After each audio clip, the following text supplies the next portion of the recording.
wake up, feel the light, a brand new day in sight. Conversations that uplift, setting your dreams alight. Mindset shifts, empowering quotes, fueling your fire, keeping you afloat. Stay inspired daily, let your spirit soar. Our love language is value, giving you more. Join the conversation, every word counts. Motivation matters in large amounts. Stay inspired daily, let your spirit soar. Our love language is value, giving you more. Join the conversation, every word counts. Motivation matters in large amounts. Uplifting chats, start your day, guiding you gently, showing the way. Empowering words, a soothing balm. In our platform, find your calm. Mindset shift, embrace the change. Stay inspired, let your goals arrange. Daily motivation, your daily lift. You got this, embrace the gift. Hashtag shift, embrace the change. Stay inspired, let your goals arrange. That's the daily motivation, your daily lift. You got this, embrace the gift. Stay inspired daily, let your spirit soar. Our love language is value, giving you more. Join the conversation, every word counts. Motivation matters in large amounts.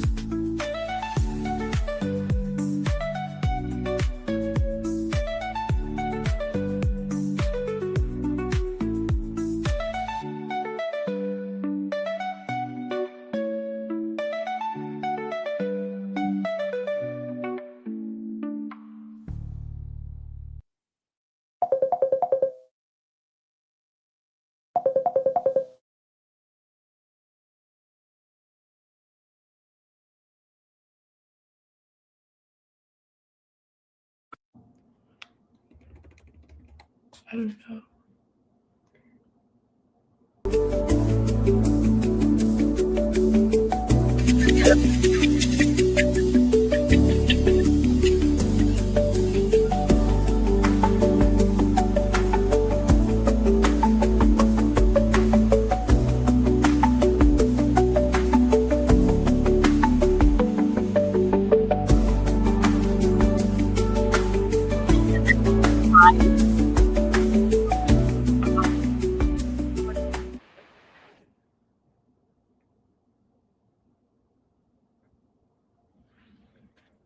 See, you can't.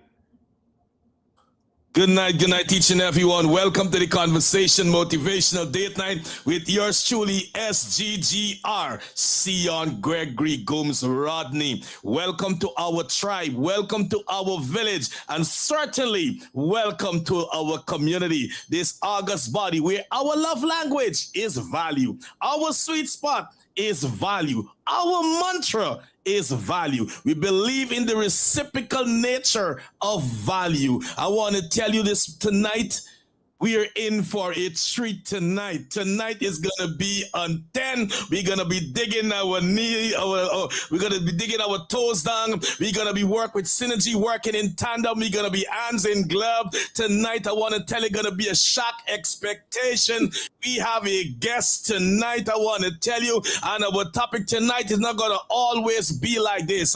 But I'm gonna do what I know to do best, because Apostle J.D. Posad is not with us tonight because of unforeseen circumstances. But tonight we want to say happy birthday to all those who celebrate a birthday. Happy anniversary to all those who celebrate an anniversary. Congratulations to those who bring a bundle of joy into this world, bring the next leader into this world. We celebrate that moment with you. Moving from renting to owning. Congratulations. Purchase a new car. Increase in salary. Promotion on your job. Our sympathy and empathy go to those who has lost a loved one in this time of bereavement. We pray that Yahweh HaMashiach, the promised Messiah, will comfort you in this time of your bereavement. With that being said, tonight is the night that we gonna hear for the first time to our tribe, to our community, to our village of this August platform, where we are the construction crew, where we build people up to build their morals, build people up to find their identity, gain their momentum, find their sweet spot, help them the mental health, re-enter them into society that they can function and have an awesome trajectory. Shout out to the Conversation Motivational Date Night, Conversation Zero to Hero TV family, Conversation Small Business Community, Conversation Global Community family, and once again, a Conversation Together with Rise Ministry. With that being said, I have with me tonight the amazing God's Choice vessel, God's Choice. She will introduce what preneur she's going to be in terms of her studies, in terms of her job. But tonight, governed by this platform, 5 minutes you are a visitor or a stranger, but after 5 minutes you're a family. So I have the amazing Jennifer McKay, and she will give a better introduction of herself, and we're going to take it from there. While tonight our topic is, it will always be like this. I hand you over to no other than the amazing Jennifer McKay.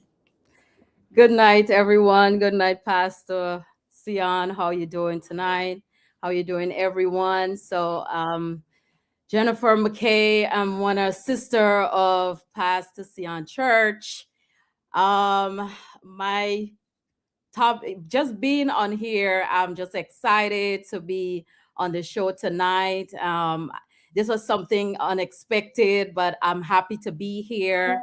I'm happy to talk about things that, what Pastor Seon always talk about, is interested. I'm also a social worker. I work for several places. It's just excited just to be on the show with Pastor Seon. He's a funny man, very energetic, and he's just have all this energy. Sometimes I wish if I could have half of his energy, but I thank God just to be on his show tonight, just to showcase what a great man of God he is, and just talk about the things that we're going to talk about tonight. And we hope that it edify the people out there who is watching. So once again, thank you. And family, I want you to know that this was extremely a very short order notice. And I love when I have people that I can press the pulse and they can rise to the occasion. If you do not know what you just did, saying yes, raise your dividend of our friendship. Raise the dividend of our camaraderie. I want to tell you that it takes a special taking for you rise to the occasion with 10 minutes of you rising to the occasion to come to the world center stage. So once again, thank you very much. And I can see the family is already welcoming you. I see Minister Cleveland Harley Quinn say good night, everyone. And say, wow, she is fired up, lady. So you're already welcoming by the family, of the Conversation family. And we are a bunch of people. We are warm and we are welcoming and we are all about valuing. And I know tonight you're going to feel valued, from the comment section. You're going to feel valued from the family. And we're going to chop it up tonight. Welcome, Siobhan Cummins. Welcome, Pamela Corlett. And once again, welcome, Minister Cleveland Harley Quinn. Did I miss anyone? And once again, we want to say happy Super Soul Sunday. We know it's Super Bowl in the USA, but we call it Super Soul. That's what we do. You understand? We're good at wordsmithing, word kind. It's Super Soul. And also, seeing that you are a social worker in the social work space, this month also, February, is also deemed as Heart Month, Heart Health Month. And a lot of people we want to encourage to go and get your heart checked out. We go make sure everything is right and so on with your heart and so on. Welcome, Apostle J.D. Prasad and so on, because your health is your wealth. Even though society, where culture way, help us to understand that your wealth sometimes come above your health. But sometimes you may acquire the wealth, but you don't have the health to spend the wealth that you have. So once again, we have the amazing Jennifer McKay. And this is one, we come a very far way, laying the backdrop so you can understand where we're going to go tonight.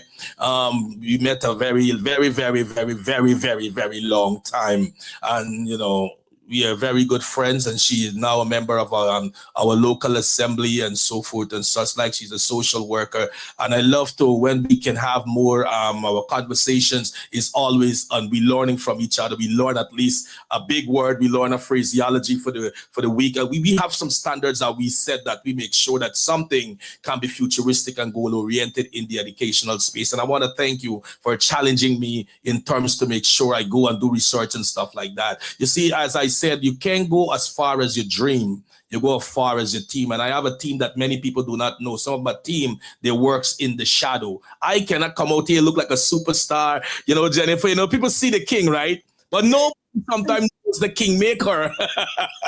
Because the king looks so good, the king sounds so intellectual, so smart, and so on and sometimes, but nobody knows sometimes the kingmaker who makes the king look good. So you are one of the people that make me feel smart, feel intelligent, and so on, because you help me along the way. And I can run some game from you, and I know it comes from a place of great intention. And once again, welcome Zamin Hussein. Welcome each and every one. So here is our topic tonight. It won't always be like this. As I hand over to you, I would call you social worker Jennifer, our social worker, and she wear many hats, and she's very humble. You won't hear she talk much. Some people in church, you don't know what she does. She is so much, on the silent part of things. She's an introvert, I'm an extrovert. I'm extra. All right. But our topic tonight, it won't always be like this. Jennifer, I want you to deal with, let's deal with your social work. And you have able from the different you work for the city, you work for the state, you work for private, you had all this practice, and you deal with the different facets when it comes to people's situation and the downward spiral in life that they have found themselves, and some of the mental health challenges, and they're not mental wellness is not on 10 and so forth. But talk to us from that standpoint that that you see in terms of you encouraging them and working with your craft, that it won't always be like this. Yeah, thank you, Pastor Seon. Yeah, like you were saying, I am an introvert. I don't speak unless I have something to say. So with my background in social work, I work in several places. I work for child welfare. I work in a behavioral hospital. Now we have like really challenging patients who really need our prayer these days, because they're in situation that they can't get out. And a lot of people think that medication is the whole overall cure of these patients, but sometimes prayer works. But we need people in the community, we need churches in the community to come to these mental health facility and pray for these people. They need a lot of prayer, because I have patients that come in and all they want to take their life is all about suicidal, all about with a plan. They have some of them coming without a plan. And sometimes I have to pray myself up before I enter this environment, because if I don't pray myself up, most of those things are spirits. It will enter you. And that's why I'm calling on the community that we need to get a group of people to come into these places and pray for these people, because they need our prayers. And prayer work, because if we are believers, we have to believe within ourselves that we can go out there in the community and help these people. And as a social worker and a woman of God, I believe that once we go out there and take it to the next level, because everything, we could be on this level, but then we need to go higher. I know we can't raise up ourselves, but God can raise us up. Once we put forth something, God is right there behind us to push her even higher, to the higher calling. So if we are called as man and woman of God, we can go out there and make a difference. The people in the world, they're making a lot of difference in their environment. So what happened to us? What happened to us? We supposed to be over the people in the world, because we supposed to now bring the people from the outside into our environment. And that's what we are lacking. That's where we need to build up more of the community. Go out there, evangelize. What happened to that? We're not doing that anymore. So Pastor Seon, tell me what's lacking of why we're not going out there. I think before I answer the question, welcome James Waldron. And James Waldron is a friend that we go way, way back since boy days where we play tire, we play cricket and swim and so on. And I know him as Odwin, but James is his right name. So Odwin, welcome tonight. I think he's watching from the Turk and Caicos. And is a young man I look up to. He's like probably 5 years older than I do, but I look up to him growing up. He always smart, always carry a book. When I carry a batter or carry a tower piece of wood, he always with a book. He always with something educational in his hands when I'm playing around. But Rodwin, thank you for tuning in from the Cayman Islands, and to God is using you. Thank you very much, my brother. He's a Liverpoolian. Yay, Barbician, for the Cooperative Republic of Barbados. You understand? Yeah, the Cayman Islands. We're from the Cooperative Republic of Barbados. Nevertheless, to get back on track in the Super Soul Sunday, the reason why evangelism sometimes becomes challenging is because even the place should evangelize still suffering from mental health also. There may be suicidal ideation cases, but then in the place where we should be free, you see, mental health is not easily detected for everyone. It's just like some depression. Not everyone you can detect that they're going through depression. Stress. It's not everyone can detect that they're going through stress. They have stressful situation that stress is wearing them down. So you cannot go into an environment not knowing you yourself really need help. So I understand why it is the must need for evangelism. But when you go in where there are spiritual ramification, because suicide and depression and all these things, though it's a natural thing, they have spiritual ramification. And I love where you were taking me in terms of evangelism. But if you are not free, if you're not free as a child of God from mental health, therefore you can go and bring people into mental wealth. You see what I'm saying? Because you have to detect that this is a situation that must be prayed for. You got to know how you're going to really talk to these people. Because, and over to you quickly, because let me go on the other side of the coin, social work. Welcome, Nelta Campbell. Welcome, Nelta Campbell. You're welcome. But let me put it this way. If you go into evangelism and you recognize that you can deal with somebody who have spiritual ramification, you're going to use yourself. Welcome, Oliver Jones. Over the situation. For example, I go into the evangelism, pastor, whatever, go into the evangelism, and I recognize you telling me about the depression, right? Social work, Jay. And I gonna say, well, you know, this never happened to me. So basically, I use your situation side and minister to you. I just throw myself above you now. So I left with you still with the problem, but there's no solution. So evangelism is great, but you have to be prepared. So what I want us to deal with now tonight, because we need to understand, and from your social work background, because of our topic tonight, it won't always be like this. You have some people in the congregation, Sister Jennifer, that are struggling. They're struggling with their identity. They're struggling with crises, and they're asking themselves, like, when my crying is going to be over? When what I'm going through is going to be over? And that same posture bring depression. That same posture bring men. That's why we in the church and don't know we're going through mental health. That's why we don't know. Arita Sampson, thank you for tuning in tonight also. And we don't know where this weighing down is coming from. There can be some people in church, they tell you last night I didn't sleep, I feel like thing crawling on my face, I feeling tinkling here. And we know it's not the anointing. And then you get into the end of it is that they're straight. Something in the praise team, they're in the choir, sometimes they're in the ministerial entourage, probably there's the intercessor.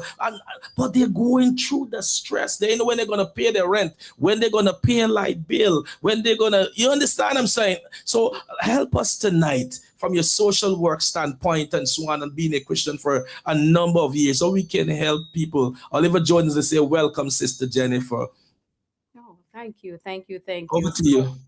So, Pastor Seon, like you were saying, like with my experience, you know, that's the reason why now we have to have the spirit of discernment. Mm-hmm.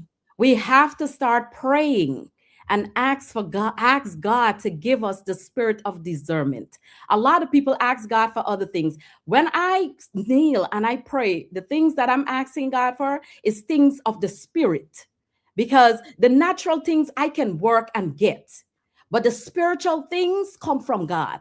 So when I kneel down and I pray and I say, God, give me the spirit of discernment. So when I go into this building, if I could only have one word, if I could only save one person, that's enough that God would give me even more. He would add more to what I have. Like when I was in work the other day, and I don't really like to do therapy, but they called me up to do therapy, and I did some therapy with a group. And just hearing the people, all they needed someone just to hear what they're going through. We have to have like patience. Patience is something when you're dealing with people with mental health, you must have patience. That's all they want. They just want someone to listen to them and say yes. We can say yes. I can't say yes to them that I know what they're going through because I haven't been there. Because it's not a good thing to be out of your mind. When you're out of your mind and you're not operating in your rightful mind, that's not a good thing. God did not call us to be operating out of our mind, but situation, life make us that way. Because we put so much pressure on ourselves. Oh, I have to be this person. I have to be that person. Because sometimes we want to be something that we're not. We are putting ourselves like to be like I want to be like Pastor Seon, knowing that we can't be the same. I can't be like you. You can't be like me. Because we all called to do different things. But they have some people want to be like everybody. And that's when they go out of their mind. Stress take over. After stress, depression stepped in. After depression, suicidal start stepped in. And when you get to that state with suicide, is either you have a plan or you don't have a plan. And that's where everything falls in your life. So that's why I'm saying this, that the spirit of discernment is very important. So that's why when I go up there, I try to talk to the people. They don't want us to talk about God, because that's not part of the healing process. They think medication is the healing process for these patients. But I truly believe if we bring back prayer into certain areas in mental health, I think a lot of people would benefit from it. But what they say, it take a village to raise, right? To raise children. But sometimes it takes one person who really care about patient to make a difference in an environment. I truly believe that. We have one person here, Jennifer, is saying that my view is that as a people, let me read it from this other screen. Okay. My view is that, and that is James A. Waldron, is saying, my view is that as a people, me first need to accept that mental health is real. So you gotta accept that there is a problem. Some people there, and this is what I'm gonna complete the bottom part of your question just now, James. Some people, because Jennifer, and you also are a Guyanese, now you are Americanese. Like I'm a Guyanese, I'm Americanese and a Georgianese now.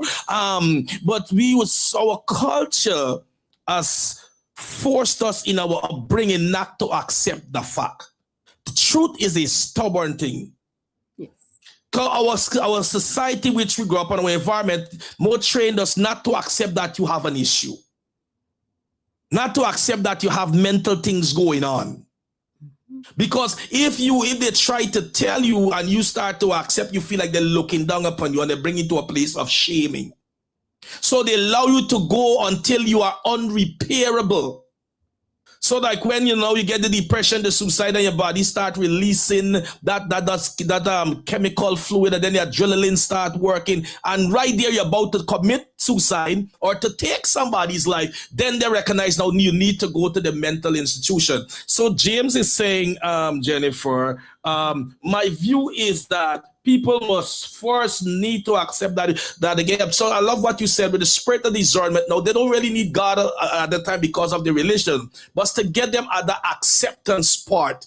Accept that you need help, and now you got to know what language you can use. It's not you need help, you're mad, you're crazy, you're cuckoo, you're dumb. Like how that is what our culture. I don't know which part of your culture. I'm from Berbice, the Cooperative Republic of Liverpool, and in Liverpool, we can sometimes you stupid, you're dumb, you need help, you see you're cuckoo, you're crazy, and sometimes at that time you are drifting more into that shade of gray.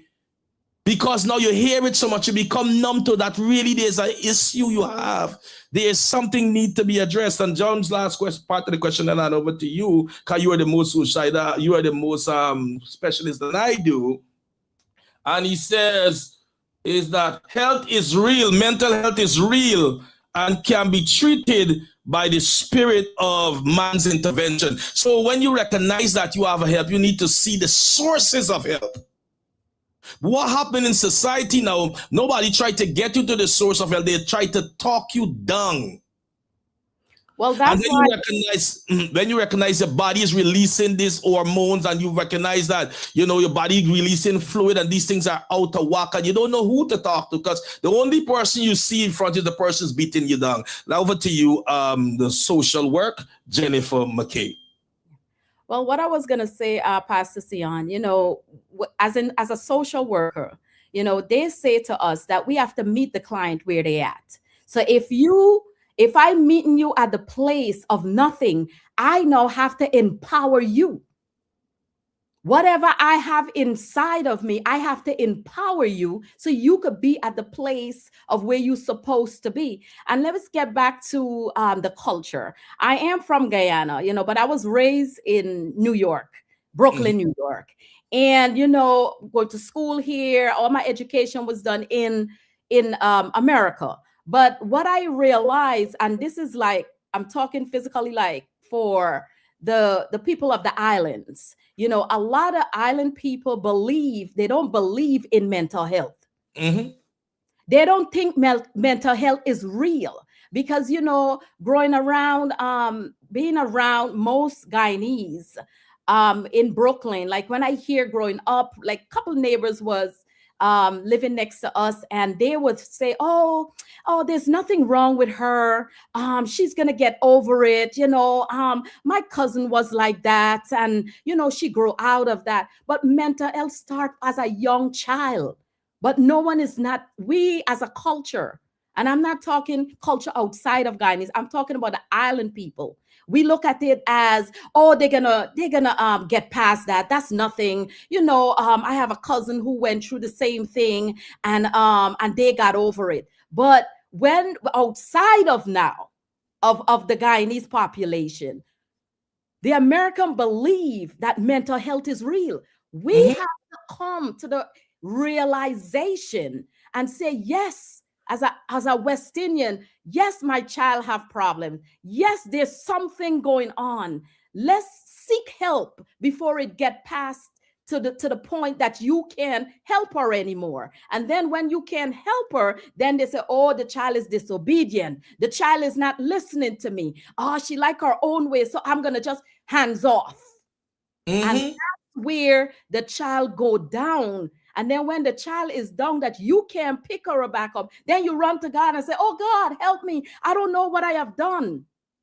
But because you didn't take care of the problem when the child was seeking help, you choose and say there was nothing wrong with the child. So this is why I'm coming together. We need to bring our community back together and tell these people, tell the families that mental health is real.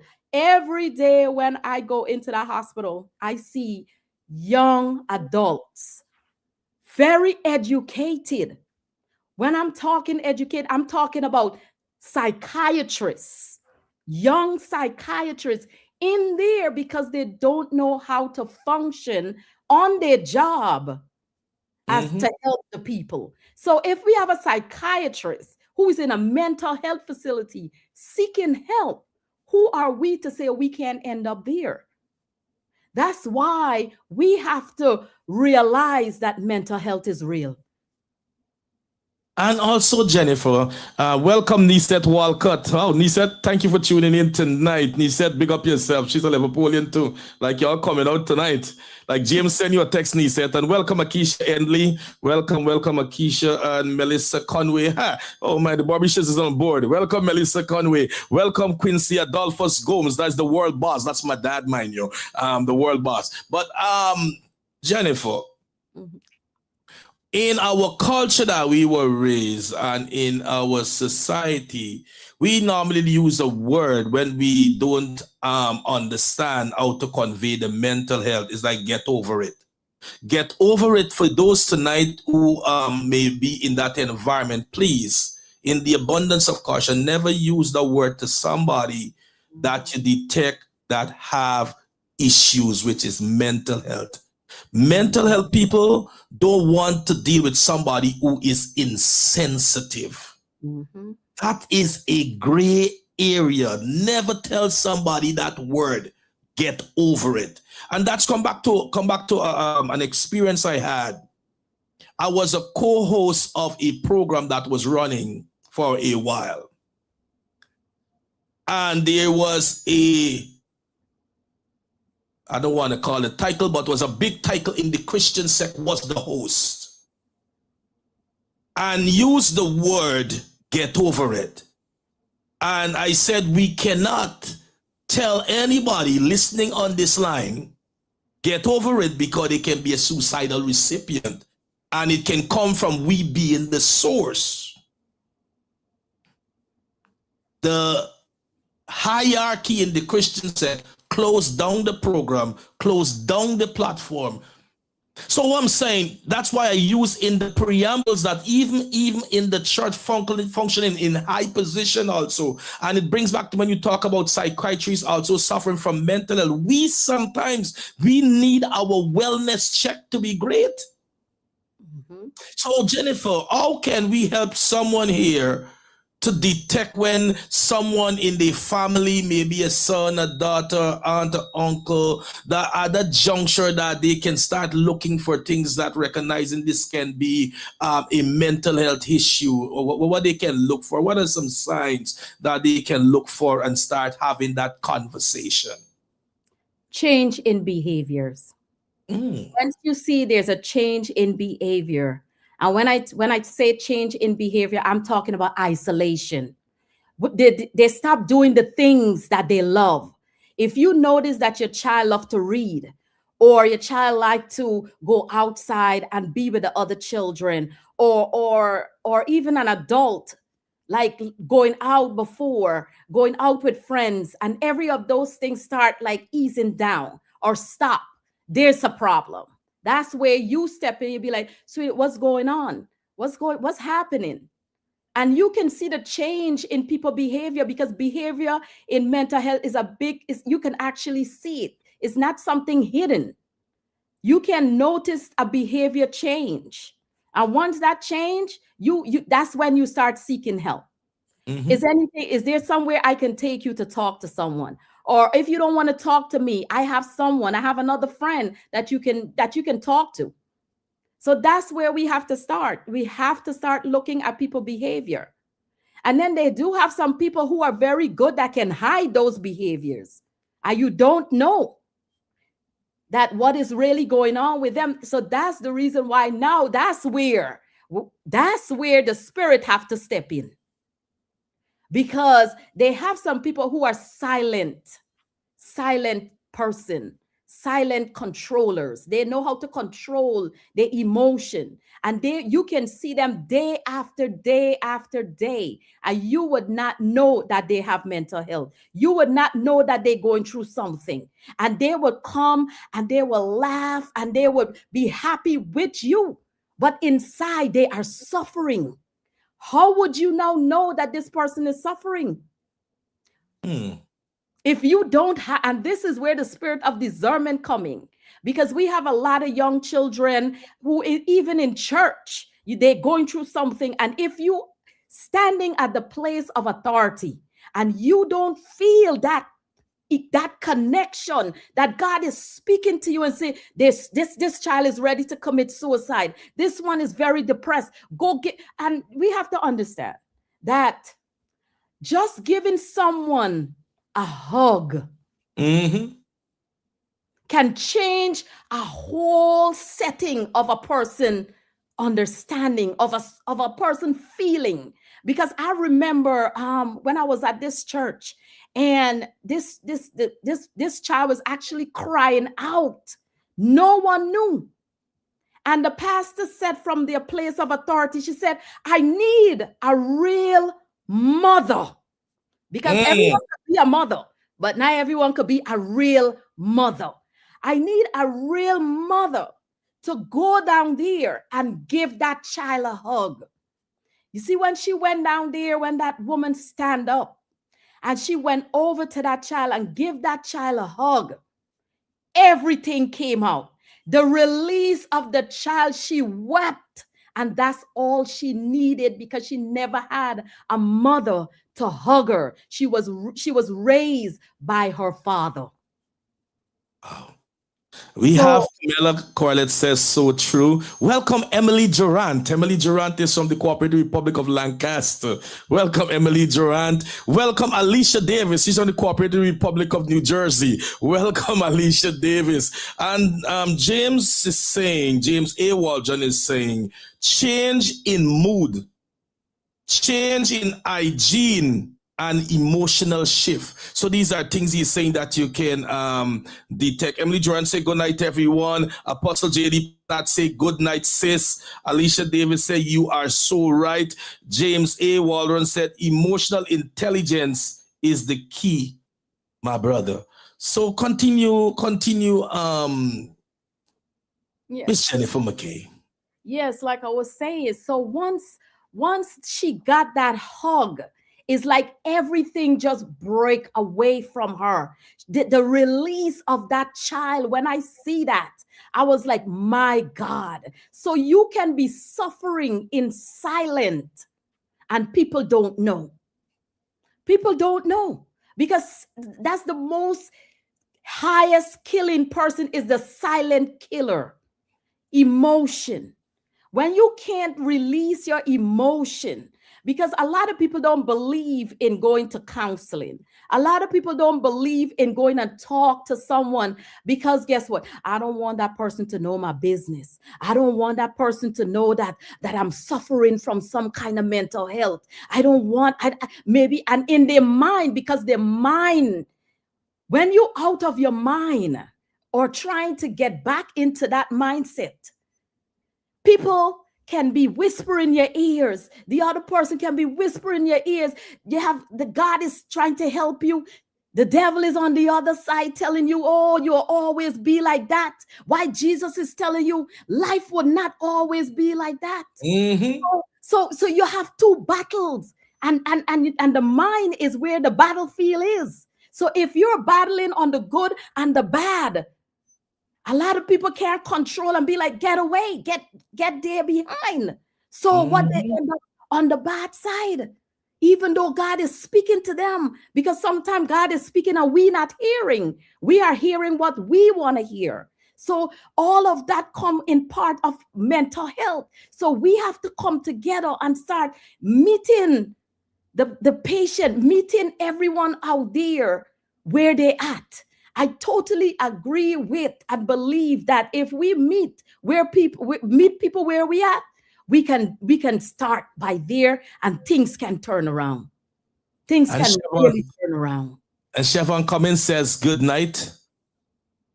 Apostle J.D. Prasad said good night, blessings. Chevron Wilson says good night, guys. Zamin Hussein says good night, everyone. Apostle J.D. Prasad says so true, sis. Your children need prayers. Apostle J.D. Prasad said amen. Chevron Wilson says so true. Oliver Jones said blessed Sunday, Pastor Seon and followers. Arita Sampson said good night. Oliver Jones said welcome, Sister Jennifer. Apostle J.D. Prasad says Sister Jennifer, love you and blessings. Akisha Edley said good night, everyone. Oliver Jones said amen, amen. World Boss said amen. Pamela Corlett said amen. Emily Durant says good night, everyone. everyone. Pamela Corlett says, so true. Apostle says, so true. Speaking says, Alicia Davis says, you are so true. And she says, speak. Also, I see Onesta Cornetta. Welcome, Onesta Cornetta. Welcome tonight. Jennifer McKay. And we want to help people if they have never get that call. But before we get there, there may be an awareness that someone is suffering from suicide ideation. Someone mental health is challenged. They're not mentally whole. They're suffering from the mental wellness. And because in that conversation, the person says they're going to commit suicide because may not even use it in coded language detectable. Like you said, they can suffer from inside. Like some people said, you know, I can do you a favor. And I can do you all a favor. I can call it quit. They're telling you what they have in their mind to do.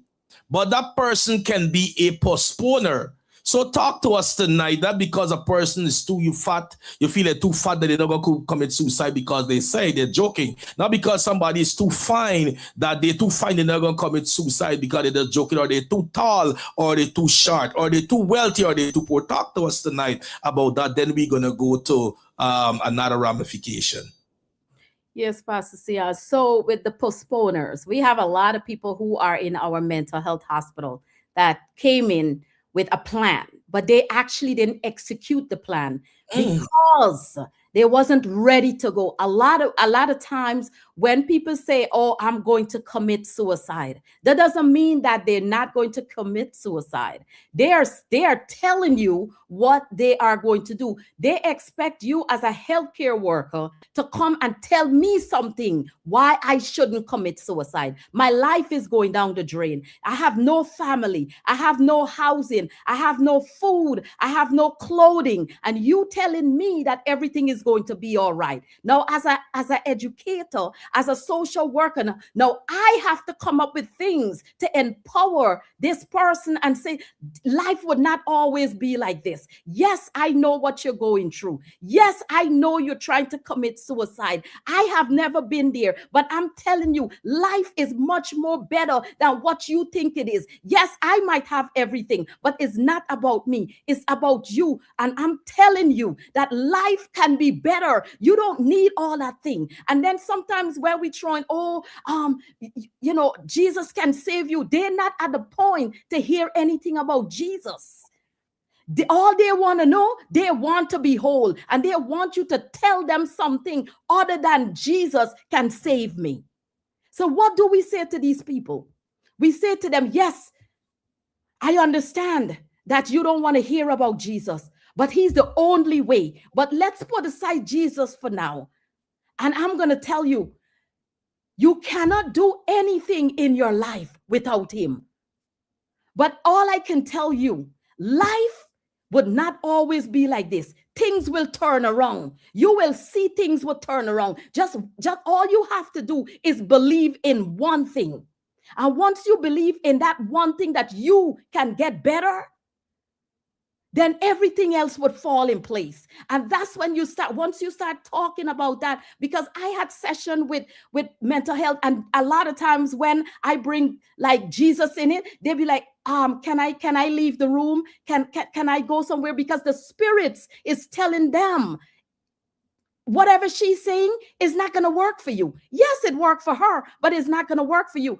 I never hold them back and say, no, have a seat, wait. I'll be like, if you have to leave, you have to leave. Then the ones who stayed, those are the ones know that God choose those people to help them. Because in every situation, God knows when it's your time to be delivered.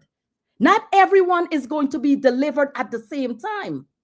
Everyone have an appointed time to be delivered. So once I start talking and ministering, even though I'm ministering, I still make it in the natural, because everything must done in the spirit before it can manifest in the natural. So what I try to do, I try to put both of them together so I can get them attention. And once I get the patient attention, who's at the point of the breaking, and they realize that nothing they can do, and they're ready to throw in the towel and say, I'm done.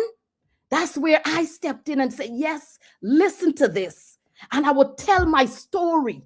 And once I tell my story, they understand. They was like, well, if she can do it, I can do it. I don't have to say those words. I can see the expression on their face, and they will be like, yes. And at the end of the session, each of them that passed out that room, they would say, they would call me sis or Jay. They would say, Miss J, you are so right. You know, I was sitting here, and when I heard your story, you look all put together, but I did not know you were going through that. So you could be put together and still be broken.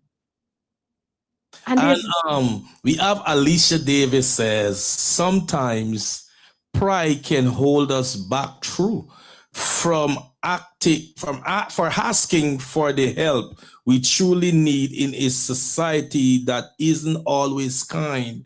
Vulnerability can feel risky, but asking for help is not weakness. It's courage, wisdom, self-love. Wow.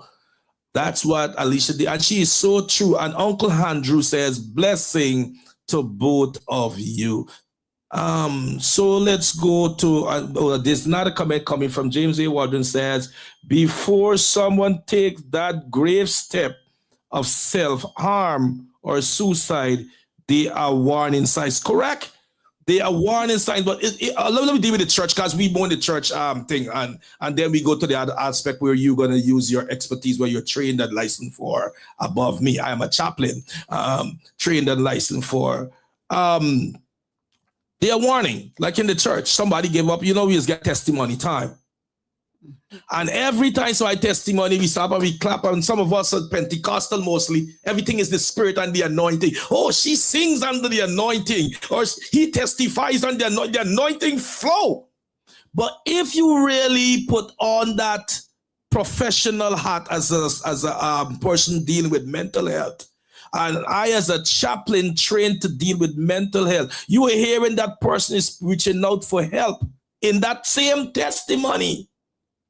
Because and this is a critical thing that James is saying, that they are warning signs, but if we don't know what we're looking for, if there's certain words we're not listening for in a sentence or in a phrase, we gonna clap and we gonna cheer that person, championing them in that dark place that they are. But everybody asks out for help in a song, in a testimony. And I get something to say. Listen for certain words that they're saying to the congregation, or they're saying to their friend that they really need help. Right? So with that being said, Jennifer McKay, there are some things at this juncture we have to do while we may experience this now or even in the future. That someone called you and said, well, on the phone, of course, because phone is the most means of communication, and anywhere you be, you can use a phone call. Whether being wherever you are, phone is an iPhone, Android, all kind of phone now, fancy phone and all kind of phone, cheap phone, all kind of phone from the marketplace, phone from the cell phone, phone for all over, right? But nevertheless, the point is this: somebody called you on the phone and said, "Look, I'm about to commit suicide." I want you to walk us through where it's never been a good ethic for you to cut off your phone and say, I'm going to call you back. Are you going to spread the people thing? Oh, you understand, Mary J. or this body said they're going to commit suicide. Help the family tonight to understand you are about to receive blood on your hand, because you're supposed to keep that person on the phone. And if it is a place you can get to them, you talk until you knock at that door and you can rap so they can open, and you can talk to them. Don't care if you got to lose sleep, miss a couple hours of work, somebody gonna pay you. Talk to us how important it is to just don't dismiss that person by hanging up the phone, to go and call everybody to tell them what the person tell you. Over to you, Jennifer McKay. That is so true, Pastor Seon. A lot of people do that. But if I ever get that call with the training that I got from my education, the first thing, if someone call you and they say, oh, I'm ready to commit suicide, the first thing we're supposed to ask, what plan? How are you going to do it? People might not want to hear that, but that is the first step. What are you going to do? And then once you say that, they puzzled because they never had a plan how to commit suicide. They're just telling you. And we do have some people out there who are really seeking for attention and would tell you, I'm ready to commit suicide. So once you ask them, what is your plan? How are you going to commit suicide? Then if they say, well, I never really went that far, or I have, I don't know yet. So then the next step I would ask, do you have any weapons in the home? And if they said, no, I don't have any weapons in the home, and I'll be like, well, is there anyone else in the home? Oh, yes, my parents is in the room, or my husband, he's outside. And then the next step I would be like, so do you want me to talk to, call him on the phone, put him on the phone, let me have a conversation with him. I had nothing to do with what we talk about. I just wanted to make sure whatever she is saying or whatever that individual is telling me, that there's no guns in the home, there's no knives, there's nothing in there that can harm them. Then I would continue. If there's no one in the home, I would now say, I would call or I would text a friend, and while talking to that particular individual, and tell them that I have someone on the line, because I'm gonna actually text someone who's a colleague of mine who can reach out to crisis line. And then they can actually know, I could text the address and tell them I'm seeking help. I have the person on the line. You don't want to let go now of that phone call, because if you let go, they might commit suicide. So you don't want that on your hand. So you continue to talk with them, try to give encouragement, try to tell them that life, yes, life might not always be the way how you look at it, but life can get better. Life is not all about, and then you could ask them, what are you suffering from? What got you to this place? And a lot of them be like, oh, well, I don't have any money. I don't have any this. I don't have any that. But people have to understand those things are secondary. People might think those things are primary. I look at those things as secondary. You could have one suit, one dress, one shoes, one pants, and you can still have a function in life. We all cannot be rich. That's the reason why we have different level of richness. So that's why I'm saying we have to continue talking to them. Once you finish talking to them and the crisis line get there, that's it. Your job is done. And I love what they say. Welcome, Kay Hines. Welcome, Kay Hines. And Candice Charles. Welcome, Candice Charles, Kay Hines. Welcome, Lucia Crawford. Welcome tonight.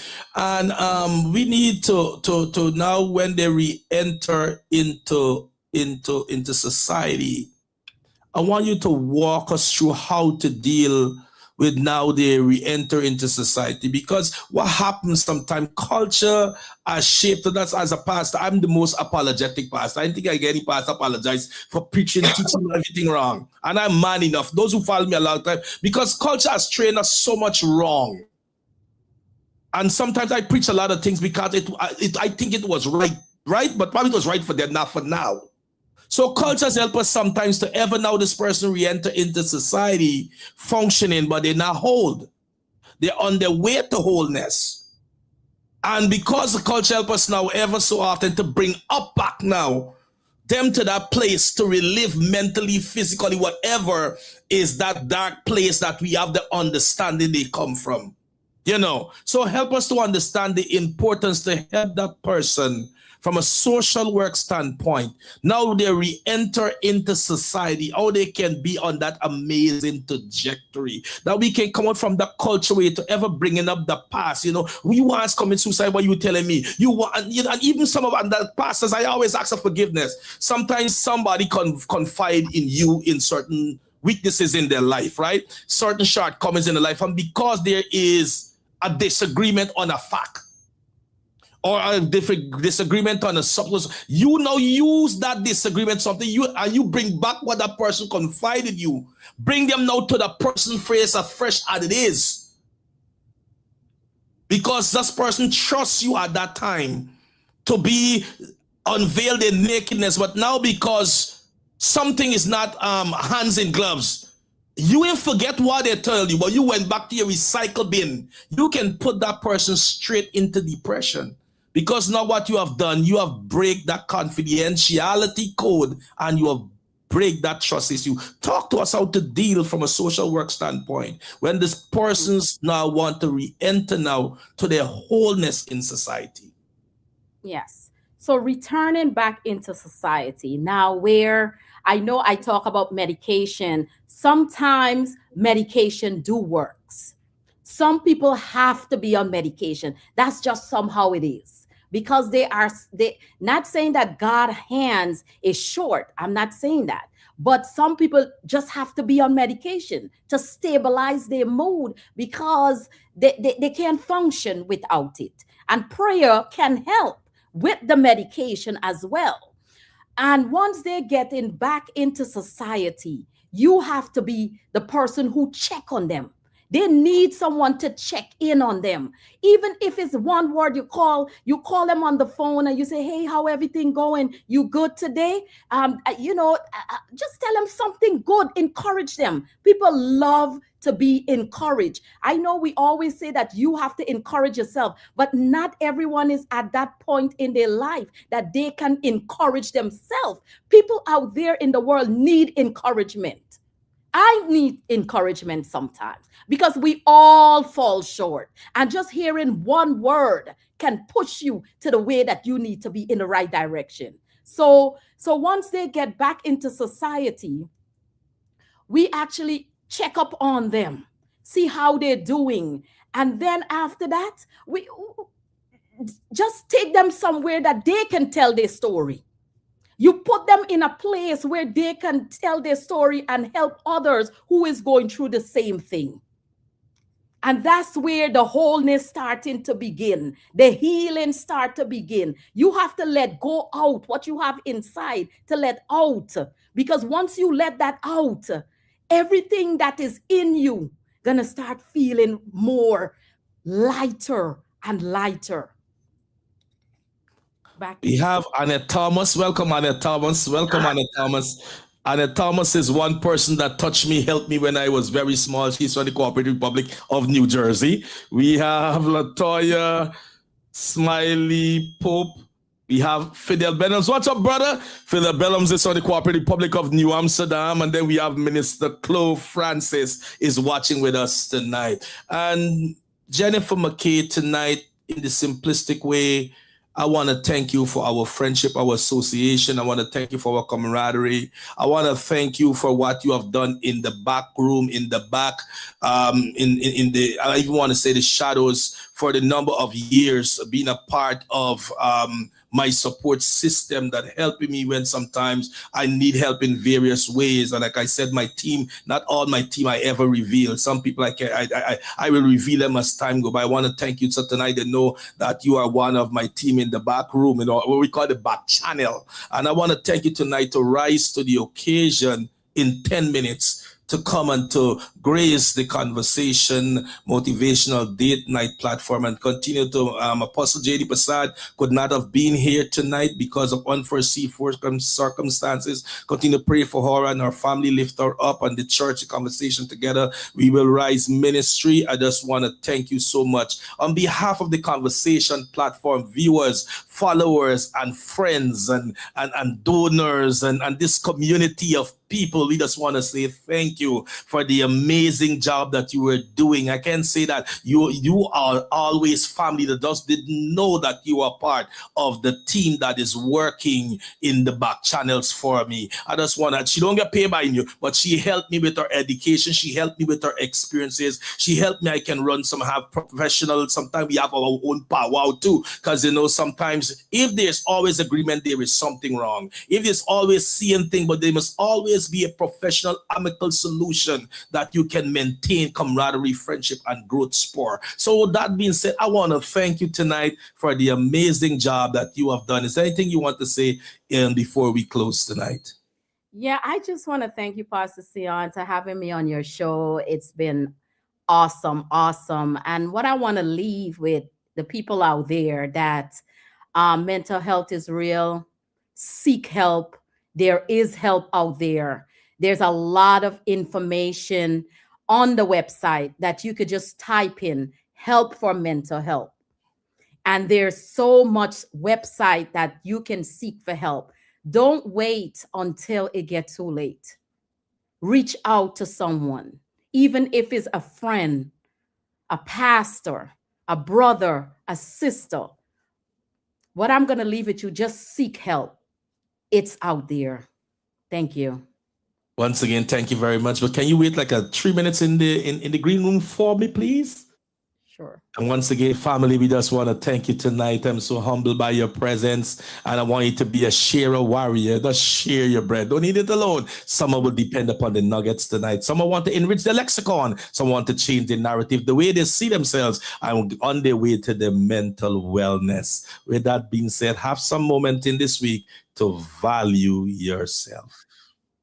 Have some moment to have that value time.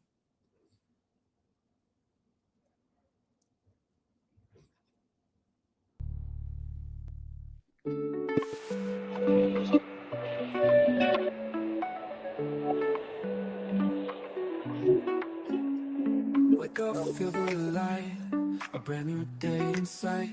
Conversations that uplift, setting your dreams alight.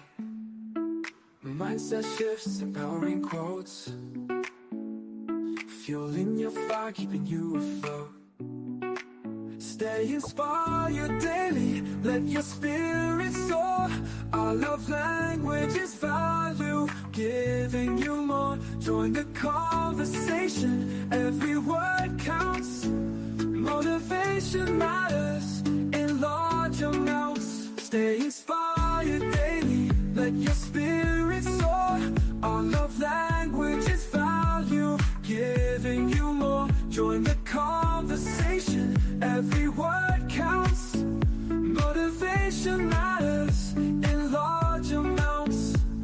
Uplifting chats, start your day, guiding you gently, showing the way. Empowering words, soothing balm. In our platform, find your calm. Mindset shift, embrace the change. Stay inspired, let your goals arrange. Daily motivation, your daily lift. You got this, embrace the gift. Hashtag shift, embrace the change. Stay inspired, let your goals arrange. That's the daily motivation, your daily lift. You got this, embrace the gift. Stay inspired daily, let your spirit soar. Our love language is value, giving you more. Join the conversation, every word counts. Motivation